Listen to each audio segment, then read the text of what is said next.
Welcome to another edition of Arizona Wildcats Insiders Podcast. I'm your host, Troy Hutchison, and we are getting closer to the 2025 college football season.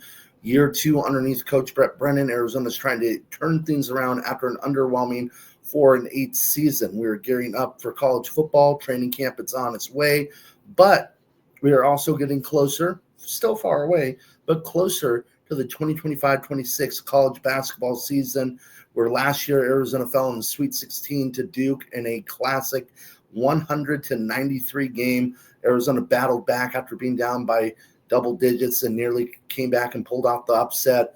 But the Wildcats eventually fell to the Blue Devils, who went on to the Final Four. Arizona just couldn't finish it off there.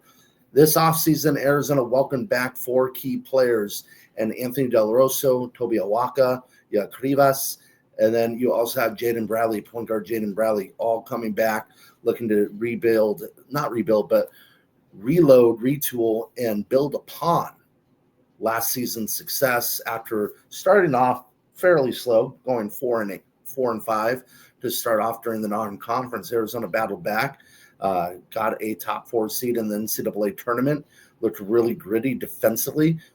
They were one of the better rebounding teams in the conference in the Big 12, which is saying a lot. And they found their way in the Big 12 championship game in the tournament, fell to Houston, who went on to the national championship game. But every single game, it looked like Arizona was getting better, especially defensively. Offensively, things were starting to gel. And when you went into the tournament, Arizona was battle-tested and ready to roll. They just ran into a juggernaut in Duke. Part of that development for Arizona and part of that gritty toughness that it was able to display was the fact that Tommy Lloyd went out and got guys like Tobe Awaka to come to the program and bring that physical presence that he had in the SEC to Tucson to get ready for the Big 12, which is one of the most physical conferences in the country. Certainly tougher than what the Pac-12 was at the time when Arizona moved on from the Pac-12 and joined the Big 12. Tobe Awaka was an absolute force in his first season for Arizona. Was a double-double machine. Any rebound out there was going to be his ball. His offensive game had high moments, and there were some low ones, some foul trouble, but overall tremendous season from the big fella, the former Tennessee Volunteer, who decided fairly quickly that he was going to return to Tucson, not test the NBA draft waters, and not test the transfer portal, and return and try to build upon what he did this past season. One of the things he's been working on is the three-point shot. The three-point shot is something that Tobe Awaka doesn't have. He's more of I don't want to say back to the basket, but low post presence, physical presence down low in the post. So he's been working on a three-point shot, trying to add that to his game. The idea being if he's able to stretch the floor with him and Rivas on the floor, it creates more opportunities for everybody. I don't think it's going to be something that he's going to try, shooting 4 or 5 times a game, but it gives him an added bonus to his offensive game, and not only helps the team potentially, but also helps him translate to the NBA level where you're seeing more and more forwards. Even though Tobe plays more of the center position at Arizona, his game kind of would translate to a power forward position in the NBA given his size and ability. So I think it helps him transition to the NBA if he's able to get that down, and that's something that he's been working on.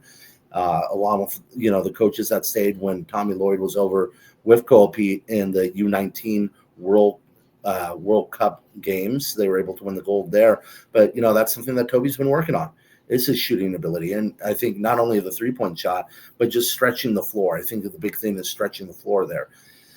But I want to talk about, is it something that he should fully embrace? Is it something that Arizona should fully embrace? I think if he's shooting 1 to 2 a game, I don't see the harm in it. I think it's something that should be an added bonus to his game, not necessarily something that he's trying to make a massive part of his game. And I don't think he is trying to do that, but, just an idea there. Stretch 4 obviously has a lot of value at the NBA level and even in the college level. But where his bread is buttered is in the post, in the low post, on the glass, and being a physical force and a physical presence for his team. That's something that you don't want to take away from. again, one of the better rebounders in the Big 12, one of the better rebounders in the country. That was Tobe Awaka. And he really set the tone for Arizona in a lot of games in terms of the mentality of going out there and just beating the other team like a bull on the glass. That physical presence in the Big 12 is desperately needed for Arizona. So when you look at Tobe Awaka taking those 3-pointers, I think it's something that not necessarily Arizona should be worried about, but something that you kind of don't want anything to go where you're seeing 4 or 5, 6 shots a game. You want to see him still have that presence in the low post. You just want to see it as a little added bonus to his overall game. You don't want to see him try to turn into a Shannon Fry out there on the court. And I don't think you're going to see that. I think you're going to see a guy that is still on the low post and playing high-low basketball, which is one of the staples of this offense for Tommy Lloyd, and being a physical presence there, not only offensively, but defensively on the glass as well. It's something that I think players on the roster can look at and try to not necessarily force their game into that style of play, but look at the toughness, look at the physicality, and be ready to roll. So you want to emulate that. You want to take on that toughness.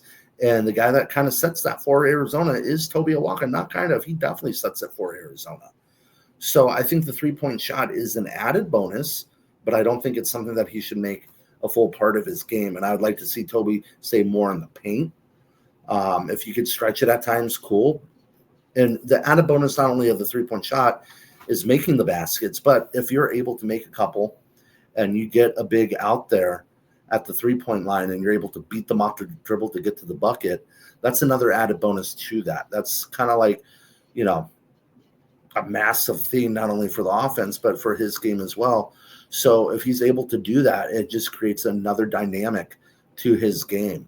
And being able to stretch a center out to the 3-point line is interesting. It is interesting and critical, but I just wonder with caution what it's going to look like. I think, again, it's something that should be embraced, but something that should be reeled in a little bit.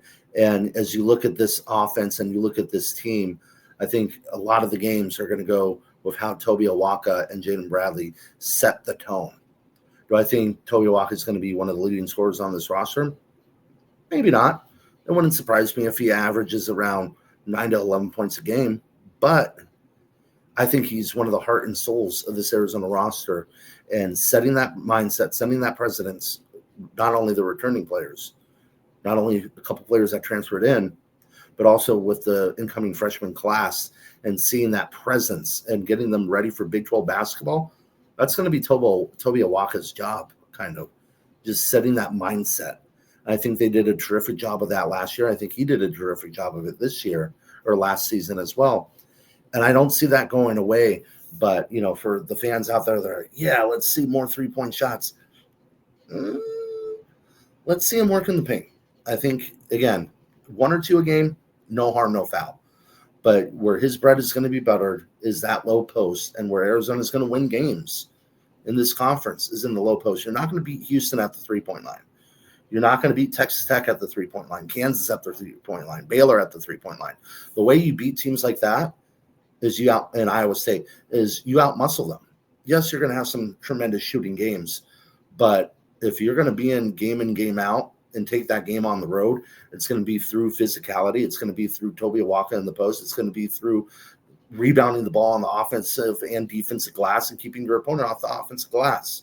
So I think Tobe Awaka is that guy to do it. I don't see Krivas as the physical presence that Tobe is. Maybe he'll develop into that, but the tone setter is going to be Tobe Awaka. So for this upcoming year, the 2025-26 season, Arizona absolutely needs that physical beast out there in Tobe Awaka and not a 3-point shooter. I think, again, 1 or 2 a game, it's going to be tremendous, but you don't want to see it get a little out of control where you have a game where he's taking 5 3-point shots. I just think it doesn't bode well for Arizona. It doesn't bode well for the team in general. I don't think it bodes well for him. At the end of the day, he is going to make the NBA off of his hustle, his tenacity, his defensive ability, and his leadership. You've seen guys like him make the league and have a shot at the league when they're able to do that. And I think he will continue to do that. But I think Arizona will love to see more physicality out of Awaka and kind of setting the tone for the 2025-26 season.